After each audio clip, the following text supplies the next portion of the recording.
My name is Francine J. Harris, and this is Wetland. The sea is so far from us now, partly, I think, because we are not soft-spoken desire. There are rude thoroughfares and abandoned mines that brag. They gather and pile with ruin and vacancy. It's an accrual that is in me, it seems. At best, a wetland, beautiful and useless in the face of flood, so that, when we walk the perimeter, we can see the ground starve and crack.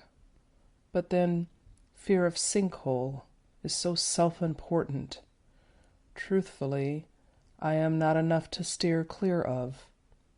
To fall in love again, dear reforested bund, is a matter of preservation. In your expert opinion, will you tell me how to know you if I am forever meant to leave you undisturbed? This will not save us, I'm afraid. A brownstone for hummingbirds is short-sighted too, like picking out honeybees from the dog's mouth, then blowing on her tiny hairs like a breeze. Love, we can wish it were so. It does not make us fit to survive.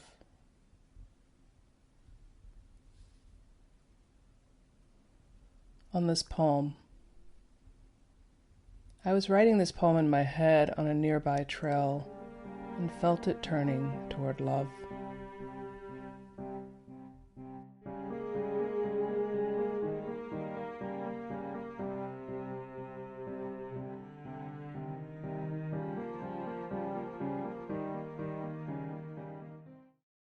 This is just a teaser for a longer interview I do with Iggy from Smiley Live, where we talk about all the great music that's happening in Redlands. So just get a little taste.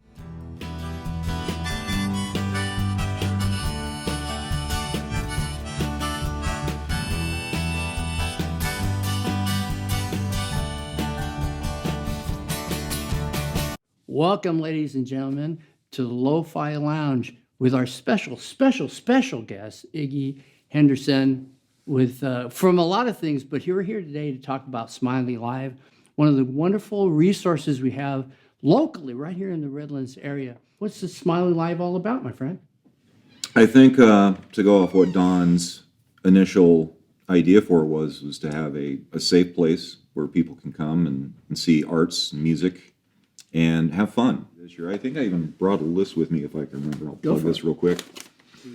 Well, what's amazing is this month we have Elizabeth Hangan, who's coming in, and the theme is, because most of our gigs are based off themes, blues from a woman's perspective, a woman's point of view. She's a belter. No chump. Yeah. When you saw the Citrus Sisters, she was rocking. Yeah, I dug her. But Hangan's rocking the block on February 22nd, and she's bringing Ray McNamara on drums. This cat's got all these cats have got credentials. I hope I say these names right. Will Saavedra, I believe, on guitar, and Rob Donofrio. I hope I said that right. He'll be on bass. There's a lot going on.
walk down the dirt road till someone let me ride.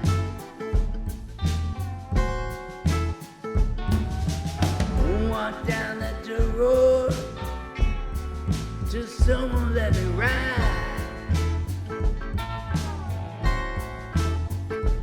If I can't find my baby, I'm gonna run away and hide. Hello, everyone, and welcome to another edition of Dylan Box. We're very glad to be here again. I'm your co-host, Ryan Harsch. And I'm Chris LeRoy.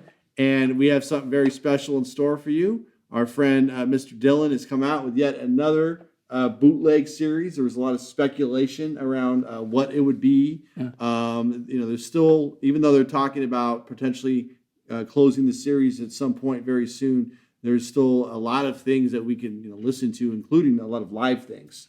But one thing in particular, it was an album that was nearing an anniversary as of last year, and so that was pretty much the one. So this is going to take two hands. That's right. Because it's so, and I'm insane, and I bought the 10 vinyl edition.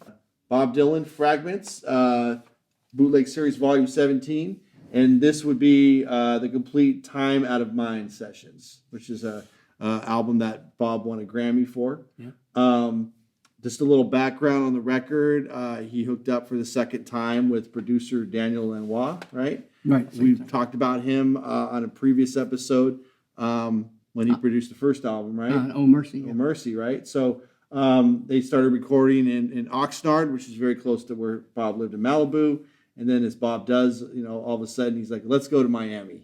So I've been recording way too close to home, and I want to be somewhere out of my element, somewhere where I'm not so comfortable. But eventually, the album got finished. There were some back and forth between Bob and the producer over how the album should sound. And we'll talk about that a little bit when we get into some of the discs in here. Lanois was really, at the time, he was into creating that murky kind of atmospheric stuff. He was doing a lot of loops and incorporating those into the music, and Bob wanted something a little bit different. So even though Bob wasn't completely happy with the outcome, it's still a wonderful record on its own. And it's great that we have something that presents it in a different light with a lot of outtakes. A lot of outtakes, and it was a very, very successful album. It comes at a time where he had a kind of stretch of albums that were not successful. But in some ways, it was like, well, maybe Dylan's lost his ability to write new songs, and that would have been fine. I mean, he had already produced some of the greatest American art of all time. Gets back with Lanois, and he goes in with this new set of songs that are darker. Mm-hmm. And he finishes this album. Yeah. And then goes to the hospital. Yes. He had a little scare with his heart. Apparently there was they found some myocardial thing going on with some fungus. And he was in the hospital for a little while. He quoted as saying, I almost saw Elvis. I almost went to see Elvis. It's funny, you expect Dylan to say something like that. Yeah, unfortunately, it was Costello. Right, yeah, different Elvis. It puts things in perspective when you listen to the record, because the record is definitely like a blues album, okay? So if you were to compare it to like Rough and Rowdy Ways, which we've talked about before, it's almost like the end of a kind of an era, or it's more of a reflection on, where he's been to that time and maybe where he's going. So there are definitely some songs that, like Not Dark Yet, where it's like, let's go, like this is a certain point in my life that I'm looking at and being very introspective and trying to assess what's going on with myself. There's kind of a time. It's a time out of mind. There's just almost a distance between where these songs are and looking back for the first time that you would think about him as a writer. He kind of dried up in a way, and then he went to these acoustic cover music that he loved, and it kind of regenerated his faith in at least the recording process. Right. So those two very plain albums of acoustic songs. Like Froggy Win a Courtin' type songs. Sure, I love that stuff. are really stripped and very, very bare. And so it's sort of ironic that he runs into Lanois again, who's kind of back in these atmospherics and putting sounds and decoration over the top of this music that, and sometimes enhances it, and then sometimes I think Dylan might have perceived it as just sort of getting in the way. Yeah, right. And it's also interesting to note too that after this album, he never had a producer again. So like all of his stuff, he put Jack Frost, and we all know that is Dylan himself. Yes. So everything was self-produced. So it's almost like he had it out with this producer at the end.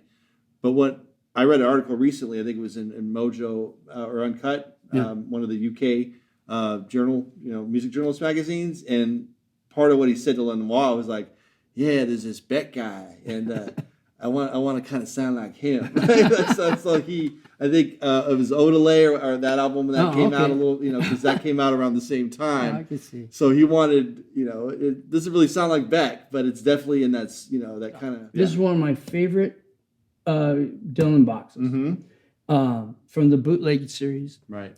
Reason being is that it tells the story of the many paths that these songs could have taken. You hear them again and again. Right.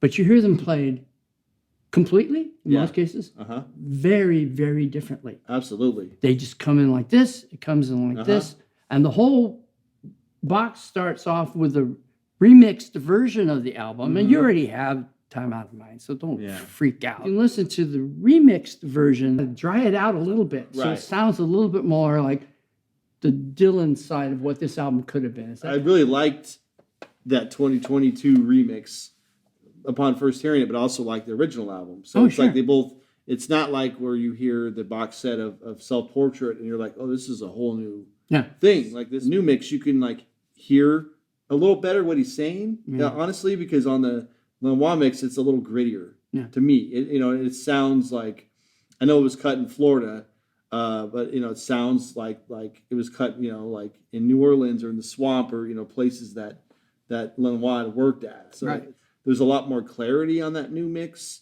And then when you have the outtakes that were cut in different places, it just, like you said, it brings a whole new light. There's a whole side of Mississippi, like 3 songs, and on one side of vinyl. It's like, okay, I don't want to hear, and I had it on this morning before I came over, but they're all different. Like they're all completely different. So you have no problem hearing that song 3 times in a row, because they're all completely different. And what's with this Lanois guy? Yeah. I mean, I understand he loops. I understand he has a lot of he has a reverb control knob. He's very hands-on. Like he plays a lot of the instruments, so he's not like I'm going to sit in the control room and you go out there. It's like he plays guitar, and you read the credits. He plays guitar. He's playing slides. So he's absolutely phenomenal. Like just producer, very different than what you'd think of this very producer essential. is. Yeah, very essential to this album because it really follows through a train of thought from songs, iterations of songs, songs that make the cut, Lanois' view into it, and then finishing off with some live performances of these songs curated because they're they wouldn't have ever all been on one show thing. There's a kind of a flow to it that makes it just a very unique experience. And so maybe it's fragments or iterations or is that each song may be complete, but there's a fragment of an idea of how it's gonna be. It's like he's starting off on the piano and they're thinking, is this like a Rolling Stone or is this a polka song? Exactly. Or what are we doing? And in this point in his career, I think, as opposed to if you go back and listen to like the Cutting Edge box set, which was around, Blonde on Blonde, there's several versions of songs on that, and there on that one there are fragments because it's like they'll start songs. Start and stop. This is not like that. When he's recording, I think at this point he's very in and out. So he's like, and I think that's why he got frustrated with Lanois because Lanois wanted to kind of tinker with this stuff. Yeah. At this point, Dylan's like, I have the idea, my mind's going 1,000 miles an hour, urgency, and get it done. Get out. So on the outtakes, it's almost like he's singing it like he thinks it's the only take of the song, and he has to get it out. Show what this looks like as a vinyl because. So this is it's an edition of 5,000. So you can probably get it out there somewhere. There's a five disc edition. There's CDs, of course. So if you open this one's came in the mail. Of course, it was very heavy, but you open this up, you're gonna get your discs. So they're all in the two to a jacket.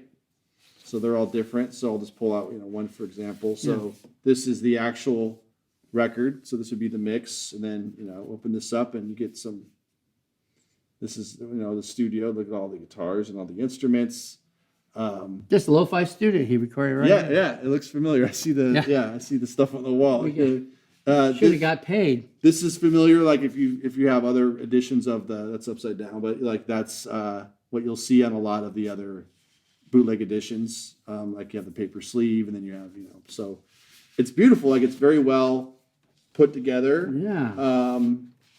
And then you have, of course, the booklet. So that's always what I love is like you get the, Yeah, that size. Yeah, and it's huge. So it's hard to like just kind of sit there while you're drinking your morning coffee and, just turn through the page. You really got to You got to be devoted. You got to pay attention to it. A lot of great photos of the man, of course, and different things. Trying to find one of my favorite pictures here. I don't know if it's, but that's like a great picture right there. It's nice hat. It makes you wonder. It's like, what do you think is left, or what do you? What would you like to see come out next? Well, I'm a freewheeling. I would really like to, because he jumped from this first album where it's just Bob Dylan and he's his covers essentially, and he's kind of Bob Dylan, but he's not quite. Yeah, it's freewheeling that's the album everyone's older brother or cousin or college student, everyone had that album, and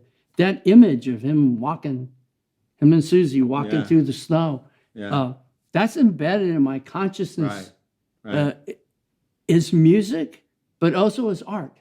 Writing a new song, I move into that day or that snow. You could find this on archive.org, but I would love to an actual edition of the Dead and Dylan rehearsals, which are great, because in some cases those are better than like the actual live performances, which the stuff with Tom Petty he did, in live settings is awesome. That would be awesome. I think that interview came out just as this came out. Yeah. With the idea, you better buy this. It's the last thing you'll ever get. Yeah.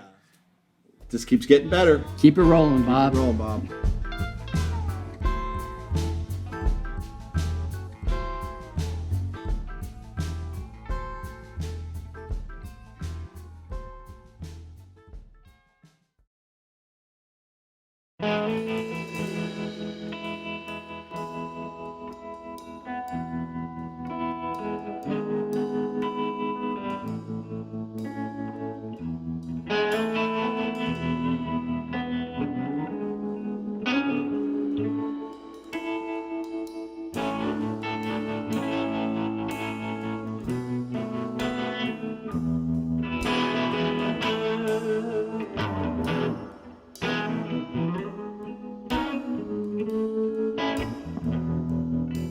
I seen a shooting star tonight, girl, and I thought of you.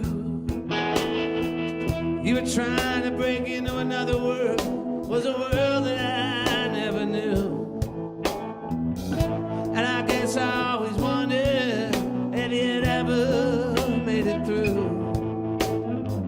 Shooting star tonight, and I thought of you.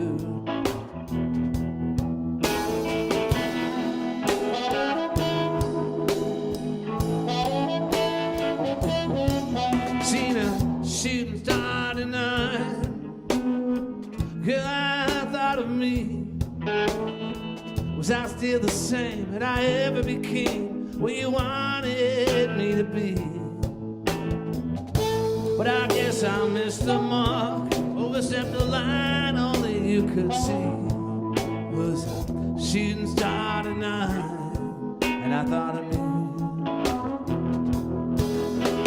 Listen to the engines, listen to the bells, listen to the fire truck from hell goes rolling by, and all good people are praying. Was the last account, last time you might hear that sermon on the mount, yeah. The last radio play.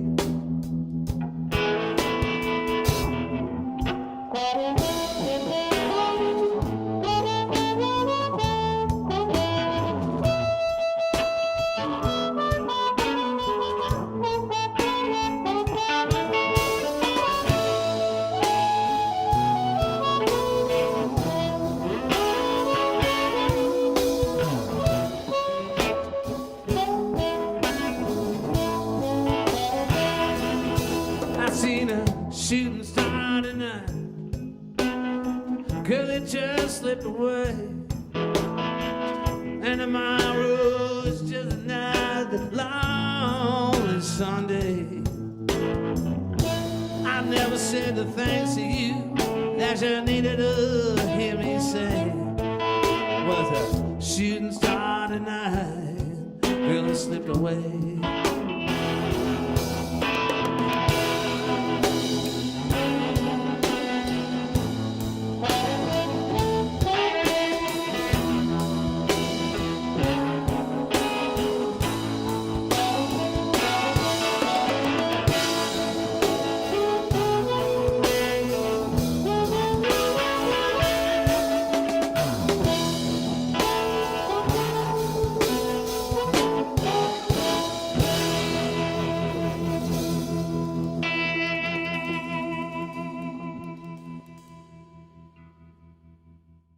You know, the Lo-Fi Lounge has lots of Dylan content. If you go to lofilounge.net, each of these interviews is shared as a full interview, and it just goes on forever and ever. You'll like it.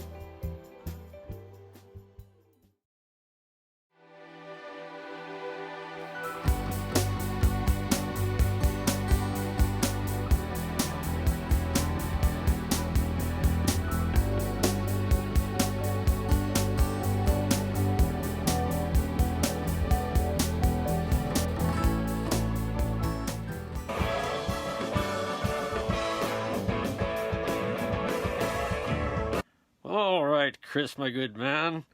Take us back, if you would, in the time machine to September 6th, 2007, the Friday night of Campout. And I believe visitors to archive.org will note that there's a fine show of a band called Death of Me there, featuring you, Chris LeRoy, singing, and also Bob Vennum and Johnny Hickman and a cast of others, and Crumbs enjoying themselves to the sounds of the trees, which some say it sounds like it might be Bob Dylan influenced. And I can see the similarities, but Dylan actually seems a little darker than Death of Me, if you can figure. So off we go, and we'll see you last time, or next time, as it were. Thank you. A song called The Trees. It's about the big flood.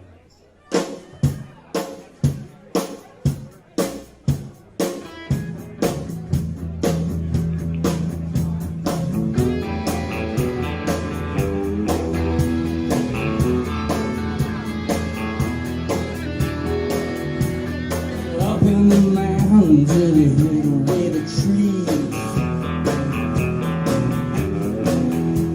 Up in the mountains, where the real way the trees. I'm looking through that clearing as far as I can see.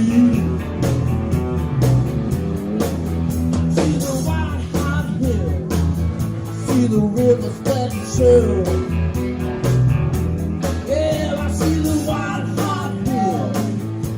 The river spots here,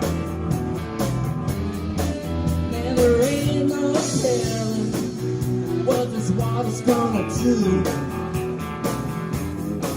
I see the waters run to the center of town.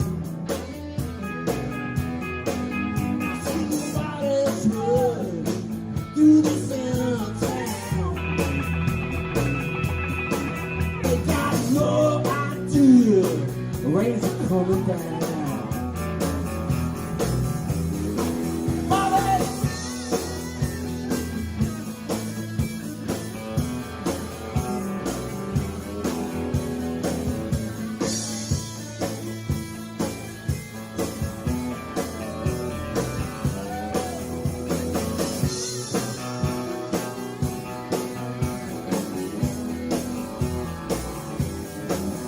See a smart chest man, full by with a silver cane.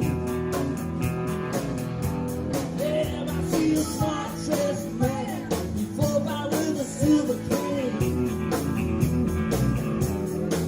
I got this big old man, he full by with his cup of rain.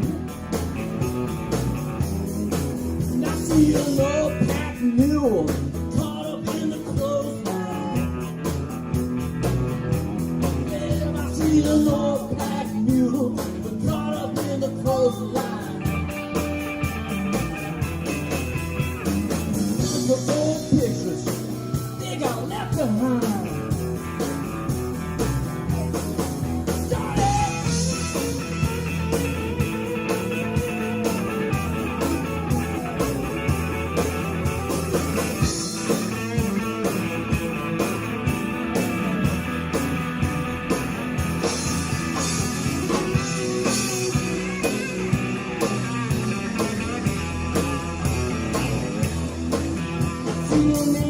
Crying, she's sitting by the side of the road.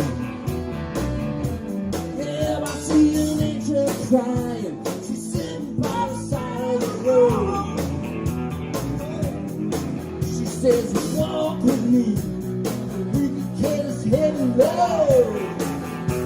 Look out! Okay!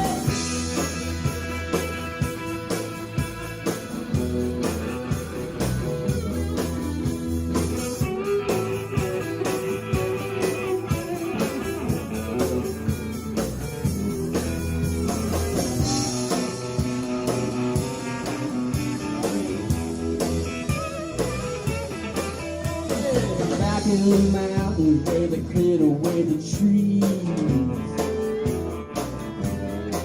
Hey, back in the mountains, baby, cleared away the trees. Me and my angel are planning